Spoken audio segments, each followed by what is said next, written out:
بسم اللہ الرحمن الرحیم۔ معزز ناظرین و سامعین، السلام علیکم۔ تمام ناظرین کو مومنو اسٹوڈیو یوٹیوب چینل پر ویلکم کرتے ہیں۔ تمام ناظرین سے گزارش ہے کہ میرے اس چینل کو ضرور سبسکرائب کریں، جہاں پر حدیث، اسلامی تاریخی واقعات اور معلومات پر مبنی ویڈیوز اپلوڈ ہوتی ہیں۔ جیسا کہ ارشاد باری تعالیٰ ہے، اور ہم نے موسیٰ کو اپنی نشانیاں دے کر فرعون اور اس کے درباریوں کی طرف بھیجا، تو انہوں نے کہا کہ میں پروردگار عالم کا بھیجا ہوا ہوں۔ جب وہ ان کے پاس ہماری نشانیاں لے کر آئے تو وہ ان نشانیوں کی ہنسی اڑانے لگے، اور جو بھی نشانی ہم ان کو دکھاتے تھے وہ دوسری سے بڑی ہوتی تھی، اور ہم نے ان کو عذاب میں پکڑ لیا تاکہ وہ باز آئیں، اور وہ کہنے لگے، اے جادوگر، اس عہد کے مطابق جو تیرے پروردگار نے تجھ سے کر رکھا ہے اس سے دعا کر، بے شک ہم ہدایت یاب ہو جائیں گے۔ سو جب ہم نے ان سے عذاب کو دور کر دیا تو وہ عہد شکنی کرنے لگے، اور پھر فرعون نے اپنی قوم کو پکار کر کہا، اے قوم، کیا مصر کی حکومت میرے ہاتھ میں نہیں ہے، اور یہ نہریں جو میرے محلوں کے نیچے سے بہہ رہی ہیں میری نہیں ہیں؟ کیا تم دیکھتے نہیں کہ میں اس شخص سے کہیں بہتر ہوں جو کچھ عزت نہیں رکھتا اور صاف گفتگو بھی نہیں کر سکتا؟ اس پر سونے کے کنگن کیوں نہیں اتارے گئے، یا یہ ہوتا کہ فرشتے جمع ہو کر اس کے ساتھ آتے، غرض اس نے اپنی قوم کی عقل مار دی اور انہوں نے اس کی بات مان لی۔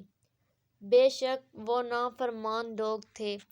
جب انہوں نے ہم کو خفا کیا تو ہم نے ان سے انتقام لیا اور ان سب کو ڈبو دیا اور ان کو گئے گزرے کر دیا اور پچھلوں کے لیے عبرت بنا دیا۔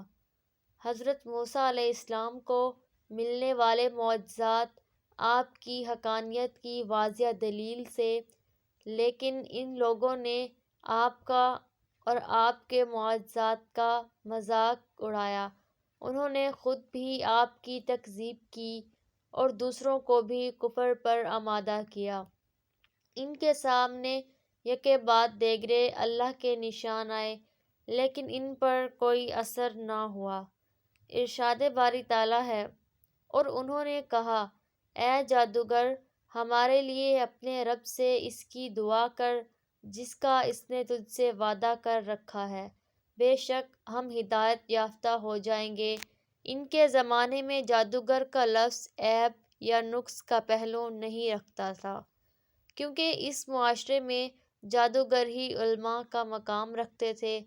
اس لیے انہوں نے حضرت موسیٰ علیہ السلام کے سامنے عجز و نیاز کا اظہار کرتے وقت آپ کو جادوگر کے لفظ سے مخاطب کیا۔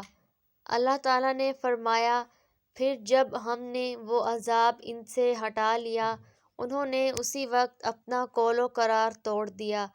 فرعون نے اس بات پر فخر کیا کہ وہ مصر کا بادشاہ ہے جس میں دریا بہتے ہیں، وہ سونے چاندی کے زیور پہنے ہوئے ہیں، اور حضرت موسیٰ علیہ السلام کو کمتر ثابت کرنے کے لیے کہا کہ آپ تو درست طور پر بات بھی نہیں کر سکتے۔ فرعون کی یہ تنقید بے جا تھی کہ موسیٰ علیہ السلام کے ہاتھوں میں کنگن نہیں، یہ تو عورتوں کا زیور ہے جو مردوں کی شان کے لائق نہیں، تو رسولوں کے ابن شایان شان کس طرح ہو سکتا ہے، جو علم و عقل میں اکمل اور ہمت و جرأت میں اعلیٰ تھے، اور جنہیں دنیا سے محبت نہیں تھی کیونکہ وہ آخرت کی نعمتوں سے واقف تھے۔ پھر انہوں نے کہا، یا اس کے ساتھ پر گھر فرشتے ہی آ جاتے تو یہ بات بھی نبوت کے لیے لازمی نہیں۔